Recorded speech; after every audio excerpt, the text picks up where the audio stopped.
নমস্কার, square online YouTube চ্যানেলে তোমাদের প্রত্যেককে স্বাগত। পোস্ট অফিস থেকে নতুন নিয়োগের বিজ্ঞপ্তি প্রকাশিত হলো।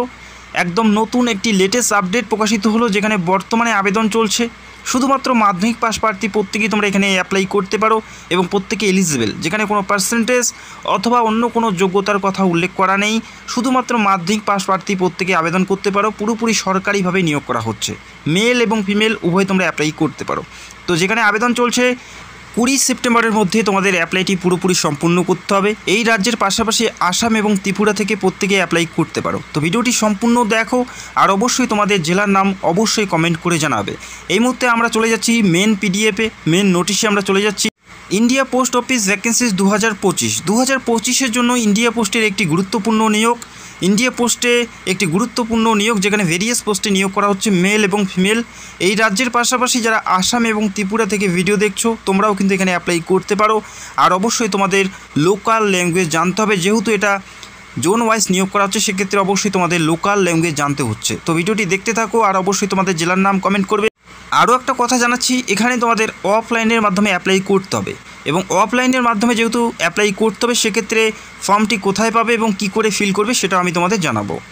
যেখানে ইন্ডিয়া পোস্টের মাধ্যমে নিয়োগ করা হচ্ছে, যেখানে মাল্টিপল পোস্টে নিয়োগ করা হচ্ছে, একাধিক পোস্টে এখানে নিয়োগ করা হচ্ছে। ইন্ডিয়া পোস্টে মাল্টিপল পোস্টে নিয়োগ করা হচ্ছে। অফলাইন মোডে তোমাদের অ্যাপ্লাই করতে হচ্ছে, অর্থাৎ তোমাদের ফর্ম ফিল আপ করে অ্যাপ্লাই করতে হবে। এবং কোন ফর্মটি ফিল আপ করবে, কী করে ফিল আপ করবে, সেটা আমি অবশ্যই ভিডিওতে তোমাদের দেখাবো। কেননা ফর্ম অবশ্যই তোমাদের সঠিকভাবে, সঠিক নিয়মে, সঠিক পদ্ধতিতে তোমাদের ফর্মটি ফিল আপ করতে হবে। যদি কোনো মিস্টেক বা ভুল হয়ে যায়, সেক্ষেত্রে আবেদনপত্র পুরোপুরি বাতিল হবে। তো সেক্ষেত্রে ভিডিওটি দেখো, আমি ভিডিওতে অবশ্যই ফর্ম ফিল আপ বিষয়টি তুলে ধরবো। যেখানে অল ইন্ডিয়া প্রার্থী অ্যাপ্লাই করতে পারছো, নিজের জেলাতেই তোমাদের পোস্টিং হবে। মাধ্যমিক অথবা ইকুইভ্যালেন্ট, মাধ্যমিকের সমতুল্য যে কোনো শিক্ষাগত যোগ্যতায় অ্যাপ্লাই করতে পারো, অথবা মাধ্যমিক পাস হলেই তোমরা এখানে অ্যাপ্লাই করতে পারো। যেখানে ওয়ার্ক ইন ইন্টারভিউর মাধ্যমে নিয়োগ করা হচ্ছে, অর্থাৎ কোনো লিখিত পরীক্ষা দিতে হচ্ছে না, শুধুমাত্র একটি ইন্টারভিউ দিয়ে নিয়োগ করা হচ্ছে। তো যারা ইচ্ছুক প্রার্থী 20 সেপ্টেম্বরের মধ্যেই তোমাদের আবেদনপত্র জমা করতে হবে। তো ভিডিওটি দেখতে থাকো, বিস্তারিত আলোচনা করছি। এখানে যে সমস্ত পদে নিয়োগ করা হচ্ছে, পিএলআই অথবা আরপিএলআই, এই দুই ধরনের পোস্টে নিয়োগ করা হচ্ছে। তবে দুই ধরনের পোস্টের ক্ষেত্রেই তোমাদের শিক্ষাগত যোগ্যতা সেম থাকে, অর্থাৎ মাধ্যমিক পাস হলেই তোমরা এই দু ধরনের পোস্টেই অ্যাপ্লাই করতে পারো। আরপিএলআই অথবা পিএলআই যে কোনো পদে অ্যাপ্লাই করতে পারো, সেক্ষেত্রে অবশ্যই মাধ্যমিক পাস থাকতে হবে। এছাড়াও যারা উচ্চ মাধ্যমিক পাস করেছো বা গ্র্যাজুয়েশন করেছো, তোমরাও অ্যাপ্লাই করতে পারো। তবে মাধ্যমিক পাস অবশ্যই তোমাদের মিনিমাম শিক্ষাগত যোগ্যতার মধ্যে থাকতে হবে। উচ্চ মাধ্যমিক, গ্র্যাজুয়েশন প্রত্যেকে আবেদন করতে পারো, তবে মিনিমাম শিক্ষাগত যোগ্যতা মাধ্যমিক পাস। এই দু ধরনের পোস্টে নিয়োগ করা হচ্ছে। এজেন্ট পোস্টে আরপিএলআই এজেন্ট অথবা পিএলআই এজেন্ট পোস্টে নিয়োগ করা হচ্ছে। শুধুমাত্র মাধ্যমিক পাস হলে অ্যাপ্লাই করতে পারো, কোনো পার্সেন্টেজের ব্যাপার নেই, সিম্পল পাস করলেই তোমরা এখানে আবেদন করতে পারছো।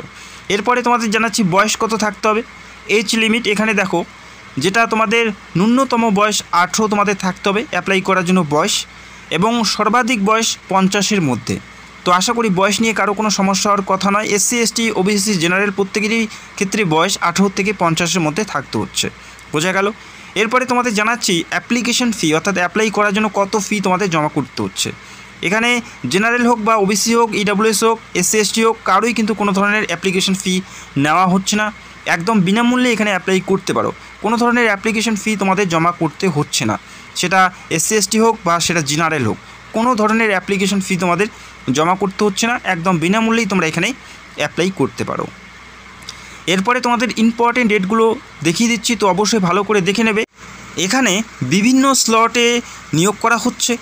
তো তোমরা অনস্ক্রিন দেখতে পাচ্ছ, যেখানে দেখবে সেপ্টেম্বরের স্লট, সেপ্টেম্বর 2025-এর স্লট, এবং লাস্ট তারিখ এবং ইন্টারভিউ কবে থাকবে, প্রত্যেকটা বিষয় এখানে মেনশন করা আছে। তো আমি দেখিয়ে দিচ্ছি। যারা তোমরা সেপ্টেম্বর 2025-এর স্লটে অ্যাপ্লাই করতে চাও, তাদের ক্ষেত্রে লাস্ট ডেট 17ই সেপ্টেম্বর। 17ই সেপ্টেম্বরের মধ্যে তোমাদের অ্যাপ্লিকেশন ফর্ম জমা করতে হবে, এবং তোমাদের ইন্টারভিউ থাকবে 20 সেপ্টেম্বর। তো আশা করি বুঝতে পারলে। এবং যারা অক্টোবর মাসের স্লটে অ্যাপ্লাই করতে চাও, তাদের জন্য লাস্ট ডেট থাকছে 22শে অক্টোবর, এবং অক্টোবর মাসের যে ইন্টারভিউ সেটা থাকবে 25শে অক্টোবর। বোঝা গেল। এরপরে নভেম্বর মাসের স্লটের ক্ষেত্রে তোমরা দেখতে পারবে লাস্ট ডেট 19শে নভেম্বর। 19শে নভেম্বরের মধ্যে অ্যাপ্লাইটি পুরোপুরি সম্পূর্ণ করতে হবে, এবং 22শে নভেম্বরের মধ্যে তোমাদের 22শে নভেম্বর তোমাদের থাকবে ইন্টারভিউ। এরপরে ডিসেম্বর 2025-এর স্লটের ক্ষেত্রে যারা অ্যাপ্লাই করতে চাও, তাদের লাস্ট ডেট থাকছে 17ই ডিসেম্বর, এবং 20 ডিসেম্বর থাকছে ইন্টারভিউ। এবং জানুয়ারি 2026 স্লটে অ্যাপ্লাই করার জন্য শেষ তারিখ 21শে জানুয়ারি 2026 এবং ইন্টারভিউ থাকছে 24শে জানুয়ারি। এবং ফেব্রুয়ারি 2026 ক্ষেত্রে লাস্ট ডেট থাকছে 18ই ফেব্রুয়ারি এবং 21শে ফেব্রুয়ারি থাকছে ইন্টারভিউ। তো আশা করি বুঝতে পারলে। তো সেপ্টেম্বর 2025 স্লটে যারা অ্যাপ্লাই করতে চাও 17ই সেপ্টেম্বরের মধ্যে তোমাদের ফর্মটি জমা করতে হবে, আর ইন্টারভিউ থাকবে 20 সেপ্টেম্বর। এবং যারা অক্টোবরের স্লটে অ্যাপ্লাই করতে চাও তাদের ক্ষেত্রে 22শে অক্টোবরের মধ্যে পুরোপুরি আবেদনটি সম্পূর্ণ করতে হবে এবং ইন্টারভিউ থাকবে 25শে অক্টোবর। তো এখানে অনেকটা সুযোগ পাচ্ছ। যদি প্রথমবার বা দ্বিতীয়বার যদি তোমাদের ইন্টারভিউ ক্র্যাক করতে না পারো বা যদি কোয়ালিফাই না করতে তো পরবর্তী যে ডেটগুলো আছে সেখানে তোমরা একটা সুযোগ নিতে পারো। তো হাতে একটি সুবর্ণ সুযোগ আছে প্রত্যেকেরই জন্য। এবং তোমাদের জানিয়ে রাখি সিলেকশন প্রসেস সেটা তোমরা দেখতেই পেলে, যেখানে কোনো পরীক্ষা দিতে হচ্ছে না। প্রথমেই তোমাদের অবশ্যই অ্যাপ্লিকেশন ফর্মটি সঠিকভাবে তোমাদের সাবমিশন করতে হবে, অর্থাৎ সঠিক নিয়মে সঠিক পদ্ধতিতে তোমাদের অ্যাপ্লিকেশন সাবমিশন করতে হবে। তারপরেই তোমরা ইন্টারভিউর জন্য ডাক পাবে। এবং যে সকল প্রার্থী ধরো কারো অ্যাপ্লিকেশন ফর্ম রিজেক্টেড হয়ে গেছে বা ফর্ম ফিল আপের সময় কোনো মিস্টেক করেছে, তারা কিন্তু ইন্টারভিউর জন্য ডাক পাবে না। তো যাদের অ্যাপ্লিকেশন ফর্ম সঠিকভাবে সাবমিশন হবে তারাই কিন্তু ইন্টারভিউর জন্য ডাক পাবে, বোঝা গেল। তারপরে যারা সিলেক্টেড হবে মেরিট লিস্ট প্রকাশিত হবে এবং তারপরে তোমাদের ডিবি অর্থাৎ ডকুমেন্ট ভেরিফিকেশন থাকবে, বোঝা গেল। কোনো পরীক্ষা লিখিত পরীক্ষা দিতে হচ্ছে না। এবং যে সমস্ত ডকুমেন্টগুলো তোমাদের থাকতে হবে অ্যাপ্লাই করার সময় এবং ডকুমেন্ট ভেরিফিকেশনের সময় সেগুলো তোমরা দেখে নাও। অবশ্যই তোমাদের মাধ্যমিকের পাস সার্টিফিকেট তোমাদের ফর্মের সাথে জমা করতে হবে, মাধ্যমিকের অ্যাডমিট কার্ড এবং তোমাদের একটি সিগনেচার এবং তোমাদের একটি ফটোগ্রাফ পাসপোর্ট সাইজের, পাশাপাশি তোমাদের একটি মোবাইল নাম্বার এবং ইমেল অ্যাড্রেস অবশ্যই তোমাদের মেনশন করতে হবে, পাশাপাশি রেসিডেন্সিয়াল সার্টিফিকেট। এবং যদি কোনো কাজ থেকে বিলং করো সেক্ষেত্রে তোমাদের কাস্ট সার্টিফিকেট অবশ্যই দিতে হবে। এই প্রত্যেকটা ডকুমেন্ট ফর্মের সাথে জমা করতে হবে নির্দিষ্ট ঠিকানায় নির্দিষ্ট তারিখের আগে। কোন ঠিকানায় তোমাদের ফর্ম পাঠাতে হবে সেটা আমি অবশ্যই ভিডিওতে মেনশন করে দেবো, ভিডিওর নিচে তোমরা পেয়ে যাবে, সেখান থেকে তোমরা কপি করে নেবে। এবং যে ফর্মটি ফিল আপ করতে হবে অনস্ক্রিন তোমরা দেখতে পাচ্ছ অ্যাপ্লিকেশন ফর্ম, এই ফর্মটি তোমাদের সঠিকভাবে ফিল করতে হবে। আর অবশ্যই ক্যাপিটাল লেটারে কিন্তু তোমাদের ফর্মটি ফিল আপ করতে হবে। এখানে মিস্টেক হলে আবেদনপত্র পুরোপুরি বাতিল হয়ে যাবে। যে পোস্টে অ্যাপ্লাই করছো সেটা উল্লেখ করে দেবে প্রথমে, সেটা পিএল হোক বা আরপিএল হোক, অবশ্যই দেখে শুনে তোমাদের ফর্মটি ফিল আপ করতে হবে। পোস্টের নাম উল্লেখ করে দেবে। তারপরে নিচে দেখতে পারবে নেম অফ দ্য ক্যান্ডিডেট, প্রার্থীর নেম উল্লেখ করতে হচ্ছে অবশ্যই ক্যাপিটাল লেটারে প্রার্থীর নেম উল্লেখ করতে হচ্ছে। এরপরে ফাদার্স নেম উল্লেখ করতে হবে। এরপরে ডেট অফ বার্থ উল্লেখ করতে হচ্ছে, DDMMYY ফরম্যাটে তোমাদের ডেট অফ বার্থ উল্লেখ করতে হবে, অর্থাৎ প্রথমে ডেট, তারপরে মান্থ এবং তারপরে ইয়ার। এই প্রত্যেকটা বিষয় অবশ্যই দেখে শুনে ফিল করতে হচ্ছে। এরপরে ক্যাটাগরি কোন কাজ থেকে অ্যাপ্লাই করবে সেটা অবশ্যই উল্লেখ করতে হবে, SC ST OBC UR সেটা অবশ্যই তোমাদের এখানে উল্লেখ করতে হচ্ছে। এরপরে তোমরা একটি বক্স দেখতে পাচ্ছ, এখানে তোমাদের একটি পাসপোর্ট সাইজের ছবি অবশ্যই সেলফ অ্যাটেস্টেড সহ এখানে লাগিয়ে নিতে হবে, অর্থাৎ ফটোতে তোমাদের একটি সিগনেচার করতে হচ্ছে। এরপরে দেখো আধার কার্ড নাম্বার তোমাদের এখানে মেনশন করতে হবে, আধার কার্ড নাম্বার, তারপরে মোবাইল নাম্বার। এরপরে দেখতে পাচ্ছ রিলিজিয়ান, কোন ধর্ম থেকে অ্যাপ্লাই করবে, হিন্দু, মুসলিম, খ্রিস্টান, জৈন, যেটা ধর্ম তোমাদের আছে সেটা উল্লেখ করে দেবে। এরপরে তোমাদের শিক্ষাগত যোগ্যতার বিষয়গুলো উল্লেখ করতে হচ্ছে।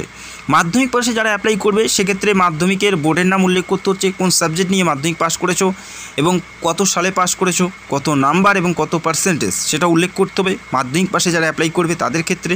এবং যদি তোমরা উচ্চ মাধ্যমিক পাশে অ্যাপ্লাই করো সেক্ষেত্রে সেম রয়েছে, বোর্ডের নাম, সাবজেক্ট, পাসিং ইয়ার, কত সালে পাস করেছো, কত নাম্বার এবং কত পার্সেন্টেজ। ঠিক একইভাবে যারা গ্র্যাজুয়েশনে পাস করে অ্যাপ্লাই করবে তাদের ক্ষেত্রে সেম রয়েছে, বোর্ডের নাম, সাবজেক্ট, পাসিং ইয়ার, মার্কস এবং তোমাদের পার্সেন্টেজ। অবশ্যই প্রত্যেকটাই ম্যান্ডেটারি, অবশ্যই দেখে শুনে ফিল করতে হচ্ছে। এখানে বলা আছে যদি তোমাদের কোনো অভিজ্ঞতা বা অন্য কোনো শিক্ষাগত যোগ্যতা থাকে সেক্ষেত্রে এখানে মেনশন করতে পারো, না থাকলে দেওয়ার প্রয়োজন থাকছে না। এরপরে তোমাদের অ্যাড্রেস, পুরো ঠিকানা তোমাদের এখানে উল্লেখ করতে হবে, যেটা বর্তমান তোমাদের ঠিকানা আছে স্থায়ী ঠিকানা সেটা উল্লেখ করবে, village name, post office name, এরপরে police station name, district name, এরপরে তোমাদের স্টেট এবং পিন নাম্বার প্রত্যেকটাই মেনশন করতে হবে। তো দেখতেই পাচ্ছ এই ফর্মটি আমি টেলিগ্রামে দিয়ে দেবো, অবশ্যই সেখান থেকে তোমরা ডাউনলোড করতে পারো অথবা অফিসিয়াল সাইটের লিঙ্ক তোমরা ভিডিও নিচে। তারপরে একদম নিচে তোমাদের সিগনেচার করতে হচ্ছে, সিগনেচার করে দেবে। তারপরে ডেট এবং প্লেস, এবং যে ডেটে তোমরা ফর্মটি পাঠাবে সেই ডেটটাই সেখানে মেনশন করবে। ধরো 2 দিন আগে তোমরা ফর্মটি ফিল আপ করেছো সেই ডেট কিন্তু দেবে না, যেদিন পাঠাবে সেই ডেটটাই তোমরা এখানে মেনশন করবে। তো এই ফর্ম অবশ্যই তোমরা টেলিগ্রামে পেয়ে যাবে এবং কোন অ্যাড্রেসে পাঠাবে সেটার ভিডিওর নিচে ডিসক্রিপশন চেক করলেই তোমরা পাবে, সেই অ্যাড্রেসে নির্দিষ্ট ঠিকানার মধ্যে পাঠাতে হবে। তো যারা ইচ্ছুক প্রার্থী অতি সত্বরে অ্যাপ্লাই করতে পারো। ভিডিওটি দেখার জন্য অসংখ্য ধন্যবাদ। চ্যানেলে নতুন হলে চ্যানেলটাকে সাবস্ক্রাইব করে রাখবে। Thank you so much.